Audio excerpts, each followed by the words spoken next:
اعوذ باللہ من الشیطان الرجیم بسم اللہ الرحمن الرحیم۔ ناظرین، دنیا میں یہودیوں سے زیادہ بدبخت اور سرکش کوئی قوم نہیں گزری جو اپنے نبیوں کو ناحق قتل کرتے تھے۔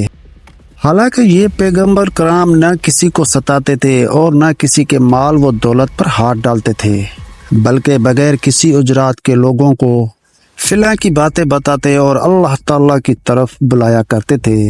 لہٰذا حضرت ابو عبیدہ بن جراح رضی اللہ تعالیٰ عنہ نے ایک مرتبہ رسول اللہ صلی اللہ علیہ وسلم سے پوچھا کہ قیامت کے دن سب سے بڑے اور سخت عذاب کا مستحق کون ہوگا؟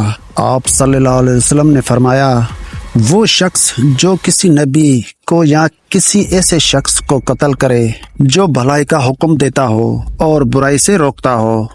ایک حدیث کے مطابق یہودیوں نے ایک دن میں 45 نبیوں اور 170 صالحین کو قتل کر دیا تھا جو انہیں اچھی باتوں کا حکم دیا کرتے تھے۔ لہٰذا یہ قوم قیامت تک کے لیے لعنتی قرار پائی اور بروز قیامت تک بھی لعنتی ہوگی۔ ناظرین، آج ہم اسی ویڈیو میں انہی مظلوم انبیاء کرام سے ایک برگزیدہ نبی حضرت یحییٰ علیہ السلام کی شہادت کو واقعہ کو جانیں گے۔ حضرت یحییٰ علیہ السلام حضرت زکریا علیہ السلام کے فرزند تھے۔ حضرت زکریا علیہ السلام بھی اللہ تعالیٰ کے پیغمبر تھے۔ اولاد نہ ہونے کی وجہ سے حضرت زکریا علیہ السلام اور آپ کی اہلیہ بہت غمگین رہا کرتے تھے۔ حضرت زکریا علیہ السلام کو اکثر یہ خیال آتا تھا کہ میری کوئی اولاد نہیں ہوگی اور میرے مرنے کے بعد میرے عزیز اور میرے بھائی ہرگز اس قابل نہیں کہ وہ بنی اسرائیل کی ہدایت اور اصلاح کے سلسلے کو آگے بڑھا سکیں۔ اگر اللہ تعالیٰ مجھے ایک بیٹے سے نواز دے تو میرے بعد بھی بنی اسرائیل میں دین حق کی تبلیغ کا کام جاری رہے۔ لہٰذا آپ نے اللہ کے حضور بہت التجائیں اور دعائیں کی۔ اللہ تعالیٰ نے آپ کو بڑھاپے میں اولاد عطا کرنے کا فیصلہ کیا۔ اللہ تعالیٰ نے ایک فرشتے کے ذریعے حضرت زکریا علیہ السلام کو یہ خوشخبری دی کہ ہم تمہیں ایک بیٹا دیں گے جس کا نام یحییٰ رکھنا۔ اس سے پہلے اس نام کا کوئی نہیں ہوا اور یہ اللہ کے نزدیک بہت مقبول ہوگا۔ وہ اس قوم کی خراب حالت کی اصلاح کرے گا۔ حضرت یحییٰ علیہ السلام کی والدہ عائشہ اور حضرت مریم کی والدہ حنا آپس میں حقیقی بہنیں تھیں۔ یوں حضرت عیسیٰ علیہ السلام اور حضرت یحییٰ علیہ السلام آپس میں خالہ زاد تھے۔ حضرت یحییٰ علیہ السلام بچپن میں ہی نبوت کے مقام پر فائز ہو گئے تھے۔ حضرت یحییٰ علیہ السلام موسیٰ علیہ السلام کی شریعت کو زندہ کرنے والے جلیل القدر نبی تھے۔ اس زمانے میں اللہ تعالیٰ نے اپنے پیغمبر حضرت عیسیٰ علیہ السلام کو مبعوث فرمایا، لہٰذا آپ ان پر ایمان لے آئے۔ حضرت یحییٰ علیہ السلام حضرت عیسیٰ علیہ السلام سے 6 ماہ بڑے تھے اور آپ حضرت عیسیٰ کی نبوت کو تسلیم اور تصدیق کرنے والے سب سے پہلے شخص تھے۔ روایتوں کے مطابق حضرت یحییٰ علیہ السلام کثرت سے گریہ زاری کیا کرتے تھے، یہاں تک کہ آنسوؤں کی وجہ سے آپ کے رخساروں پر نشان پڑ گئے تھے۔ ابن عساکر نے روایت کی ہے کہ ایک روز والدین نے ان کی تلاش میں نکلے۔ ابن عساکر نے روایت کی ہے کہ ایک روز والدین ان کی تلاش میں نکلے تھے تو دیکھا کہ وہ جنگل میں ایک قبر کھودے اس پر کھڑے زاروں قطار رو رہے ہیں۔ والدین نے فرمایا، بیٹے ہم 3 دن میں تمہاری تلاش میں ہیں۔ اس پر آپ علیہ السلام نے آخرت کے حوالے سے ایسی پرسر گفتگو کی کہ والدین رو پڑے۔ حضرت یحییٰ علیہ السلام بے حد حلیم، رقیق القلب، پاک باز، عابد و متقی، استغنا و قناعت سے سرشار، شرم و حیا کے پیکر اور شیرین کلام تھے۔ نہایت سادہ زندگی بسر کرتے تھے۔ غذا بقدر ضرورت اور لباس اتنا ہوتا جو 70 پوشی کے لیے کافی ہو۔ آپ کو جنگلوں اور بیابانوں سے محبت تھی۔ زندگی کا زیادہ تر عرصہ وہیں گزارا جہاں درختوں کے پتے اور شہد طور غذا تناول فرماتے تھے۔ پیاس لگتی تو نہر سے پانی پی لیتے۔ نہ کوئی گھر تھا اور نہ زمین نہ جائیداد، جہاں رات ہوتی وہیں بسیرا کر لیتے۔ حضرت ابن عباس رحمۃ اللہ علیہ سے روایت ہے کہ رسول اللہ صلی اللہ علیہ وسلم نے فرمایا کہ اولاد آدم میں سے ایسا کوئی نہیں جس سے گناہ سرد نہ ہوا ہو سوائے حضرت یحییٰ علیہ السلام کے۔ اللہ نے حضرت یحییٰ علیہ السلام کو 5 باتوں کا حکم فرمایا تھا کہ ان پر عمل کرو اور بنی اسرائیل کو بھی عمل کرنے کا حکم دو۔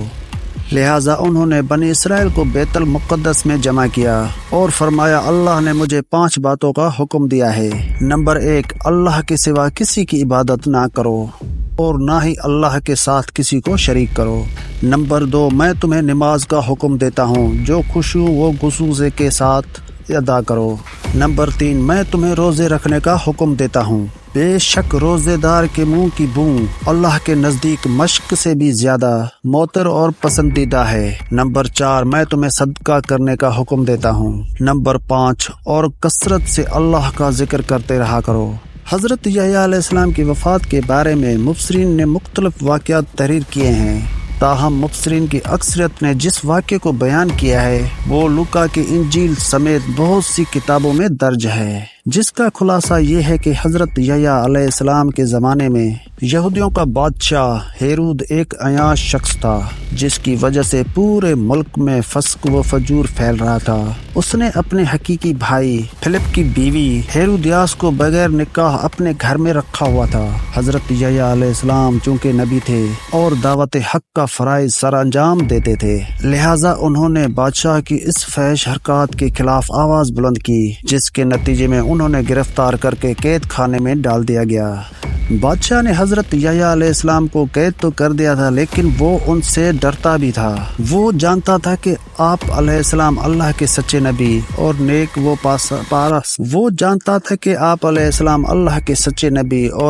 و پارسا انسان ہیں، نیز بنی اسرائیل میں بڑی عزت ہے۔ لیکن بادشاہ کی داشتہ ہیرودیاس حضرت یحییٰ علیہ السلام کی تعلیمات کو اپنے اور اپنے جیسی دوسری بدکار عورتوں کے لیے بہت بڑا خطرہ سمجھتی تھی، لہٰذا وہ آپ علیہ السلام کی جان کی دشمن ہو گئی۔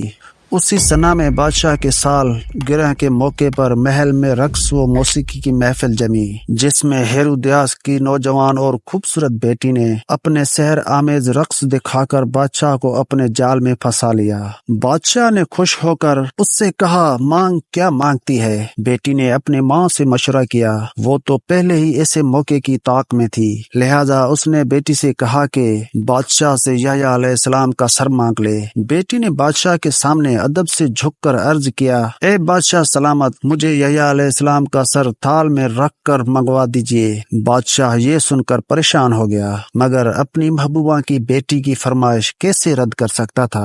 چنانچہ اس نے سپاہیوں کو قید خانہ بھیجا اور حضرت یحییٰ علیہ السلام کا سر کاٹ کر آپ کو شہید کر دیا۔ آپ علیہ السلام کے سر مبارک کو ایک تھال میں سجا کر اپنی محبوبہ کی رقاص بیٹی کے سامنے پیش کیا۔ روایتوں کے مطابق حضرت یحییٰ علیہ السلام کی شہادت پر آسمان سے خون کی بارش ہوئی اور سورج کا رنگ سرخ ہو گیا، اور جب آپ کے کٹے ہوئے سر سے خون گرے تو وہ زمین پر جوش مارنے لگے۔ لوگوں نے اس خون کو بہت دبایا اور صاف کیا، لیکن وہ خون کے قطرے اسی طرح جوش مارتے رہے، یہاں تک کہ اللہ نے بنی اسرائیل پر ایک سخت عذاب کا فیصلہ کر دیا۔ اس وقت روم کا سیزر البریس تھا، وہ ہیرود سے ناراض ہو گیا اور اس نے اپنے بھتیجے اینٹپا کو اس کی سلطنت پر حملہ کرنے کے لیے بھیجا۔ وہ ایک خون خوار فوج لے کر یہودیوں پر حملہ آور ہوا۔ بادشاہ کے لشکر نے قسم کھائی کہ جب تک یحییٰ علیہ السلام کا خون جوش مارتا رہے گا ہم یہودیوں کو قتل کرتے رہیں گے۔ ہزاروں یہودی قتل عام کیے گئے۔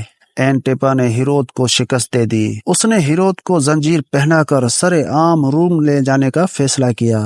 جب ہتھ کڑیوں میں اور زنجیروں میں جکڑے دونوں میاں بیوی شہر کی گلیوں سے گزر رہے تھے تو ان کے ستائے ہوئے لوگ ان پر پتھر مار رہے تھے۔ پھر شہنشاہ روم نے ان دونوں کو صحرا میں پھینکوا دیا، جہاں بھوک اور پیاس سے دونوں مر گئے۔ انجیل میں ان رومی افواج کو خدا کا لشکر قرار دیا گیا ہے، کیونکہ اللہ کا یہ قانون ہے کہ وہ سرکش قوم پر دوسری سخت اور جنگجو قوم کو مسلط کر دیتا ہے، جو ان پر قہر بن کر ٹوٹتے ہیں اور اس قوم کو تباہ کر ڈالتے ہیں۔ مورخین نے لکھا ہے کہ اموی خلیفہ ولید بن عبد الملک جب دمشق میں مسجد تعمیر کروا رہے تھے تو اس دوران وہاں ایک غار دریافت ہوا۔ اطلاع ملنے پر خلیفہ خود غار میں داخل ہوئے تو دیکھا کہ ایک صندوق میں انسانی سر رکھا ہوا ہے اور اس صندوق پر لکھا تھا کہ یہ حضرت یحییٰ بن زکریا کا سر ہے۔ ان کا چہرہ اور بال اپنے اصلی حالت میں تھے اور یوں لگتا تھا جیسے ابھی شہید ہوئے ہو۔